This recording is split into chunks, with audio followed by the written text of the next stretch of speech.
सोचो, आपकी आंख खुलती है एक अंधेरे हिलते हुए लोहे के डब्बे में। आपको अपना नाम तक याद नहीं। आप कहां से आए हो, क्यों आए हो, कुछ पता नहीं। और जब वो डब्बा रुकता है तो आपके सामने एक ऐसी दुनिया होती है जो चारों तरफ से सैकड़ों फीट ऊंची दीवारों से घिरी हुई है। ये दीवारें सिर्फ दीवारें नहीं हैं, ये एक मौत का जाल है। हमारी कहानी शुरू होती है एक लरसती हुई लिफ्ट द बॉक्स से। इस डब्बे के अंदर एक लड़का है जिसका नाम हमें अभी नहीं पता। वो बुरी तरह डरा हुआ है। जब लिफ्ट ऊपर रुकती है तो बाहर खड़े लड़कों का एक पूरा ग्रुप उसे घेर लेता है। इन लड़कों की इस छोटी सी दुनिया को द ग्लेड कहते हैं। ग्लेड एक खुला मैदान है जहां ये सब लड़के मिलजुल कर रहते हैं। इनका लीडर है एल्बी, जो सबसे पहले यहां आया था, और उसकी हेल्प करता है न्यूट, जो काफी समझदार और ठंडे दिमाग का बंदा है। हमारा हीरो, जो अभी तक डिजीड है, भागने की कोशिश करता है लेकिन गिर जाता है। सब उस पर हंसते हैं। एल्बी उसे बताता है कि डरो मत, हम सब इसी तरह यहाँ आए थे। यहाँ का एक ही रूल है, अपना काम करो और कभी भी उन दीवारों के बाहर मत जाना जो रात को बंद हो जाती हैं।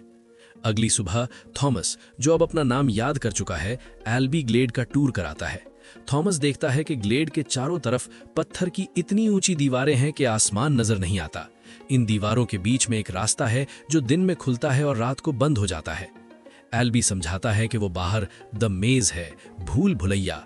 3 साल से ये लड़के वहां से निकलने का रास्ता ढूंढ रहे हैं, लेकिन हर रात मेज के रास्ते बदल जाते हैं।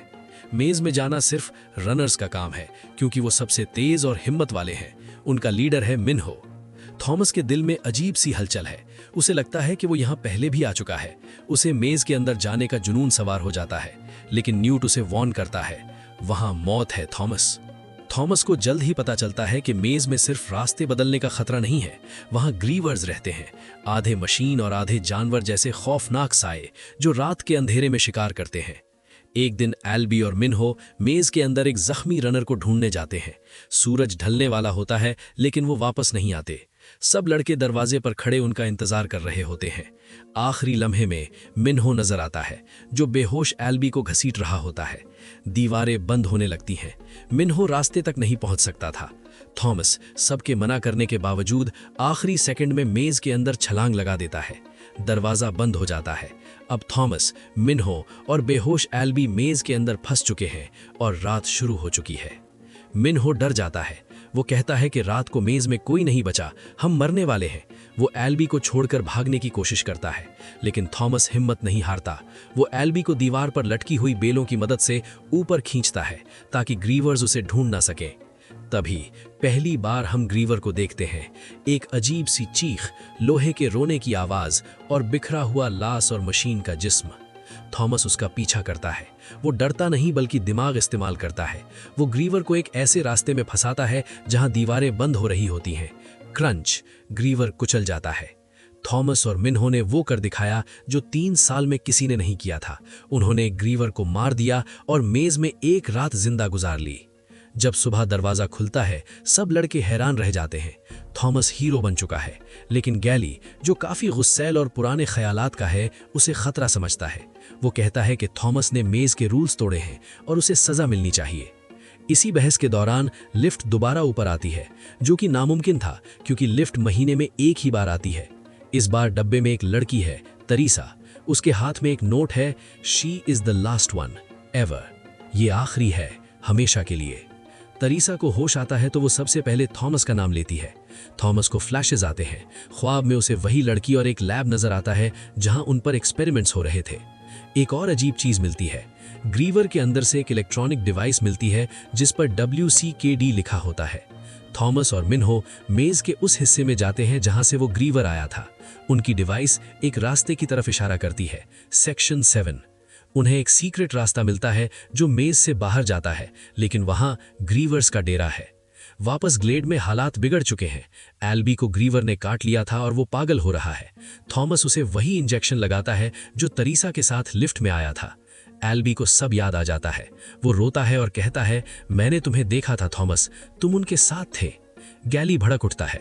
वो थॉमस को हर मुसीबत की जड़ मानता है और फिर वो होता है जिसका सबको डर था। रात हो जाती है, लेकिन मेज के दरवाजे बंद नहीं होते। दीवारें खुली रह जाती हैं। रात के अंधेरे में ग्रीवर्स ग्लेड के अंदर घुस आते हैं। हर तरफ चीखों पुकार मच जाती है। लड़के अपनी जान बचाकर भागते हैं, लेकिन बहुत से मारे जाते हैं।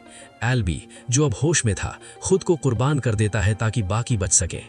अगली सुबह ग्लेड तबाह हो चुका होता है। गैली कंट्रोल संभाल लेता है और थॉमस और तरीसा को बलि देने का फैसला करता है। लेकिन थॉमस ने हार नहीं मानी। वो खुद को एक ग्रीवर के जहरीले कांटे से काट लेता है ताकि उसकी मेमोरी वापस आ सके। थॉमस बेहोश हो जाता है और उसे सब याद आ जाता है। वो और तरीसा दरअसल उन्हीं लोगों के लिए काम करते थे जिन्होंने ये मेज बनाया था। उनका मकसद लड़कों के दिमाग का रिएक्शन देखना था। थॉमस को अब रास्ता पता है। थॉमस होश में आकर सबको बताता है, हम यहाँ कैदी हैं, लेकिन ये एक टेस्ट है। बाहर निकलने का रास्ता वही है जहाँ ग्रीवर्स रहते हैं।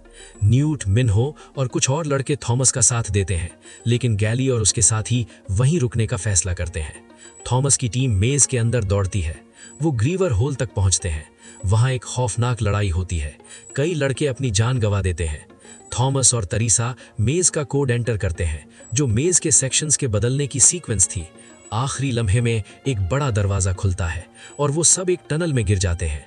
टनल के आखिर में उन्हें एक मॉडर्न लैब मिलती है। हर तरफ लाशें पड़ी हैं। एक स्क्रीन पर एक औरत नजर आती है, एवा पेज। वो बताती है कि दुनिया द फ्लेयर नाम के वायरस से तबाह हो चुकी है। ये लड़के इम्यून हैं, उन पर वायरस असर नहीं करता। ये मेज उनके दिमाग पढ़ने के लिए एक एक्सपेरिमेंट था ताकि क्योर ढूंढा जा सके। एवा पेज स्क्रीन पर खुद को गोली मार लेती है, या ऐसा दिखाया जाता है। लड़के हैरान खड़े होते हैं कि अचानक पीछे से गैली आता है। वो पागल हो चुका है और उसके हाथ में गन है। वो थॉमस पर गोली चलाता है, लेकिन एक छोटा लड़का चक, जो थॉमस का सबसे अच्छा दोस्त बन गया था, गोली के सामने आ जाता है। चक थॉमस की गोदी में दम तोड़ देता है। थॉमस टूट जाता है और गैली को मारता है। तभी लैब में कुछ लोग घुसते हैं जो उन्हें रेस्क्यू करने आए हैं। वो उन्हें एक हेलीकॉप्टर में बिठाकर ले जाते हैं। हेलीकॉप्टर जब ऊपर जाता है, थॉमस नीचे देखता है। मेज कितना बड़ा था ये अब उसे नजर आता है। एक रेगिस्तान के बीच में एक अजीमुशान ढांचा। लेकिन कहानी यहाँ खत्म नहीं हुई। लास्ट सीन में हम एवा पेज को जिंदा देखते हैं। वो अपने साथियों से कहती है, फेज 1 सक्सेसफुल था, अब फेज 2 शुरू करते हैं। थॉमस और उसके दोस्त समझ रहे हैं कि वो आज़ाद हो गए हैं, लेकिन असल खेल तो अब शुरू होने वाला है। ये मेज सिर्फ एक शुरुआत थी।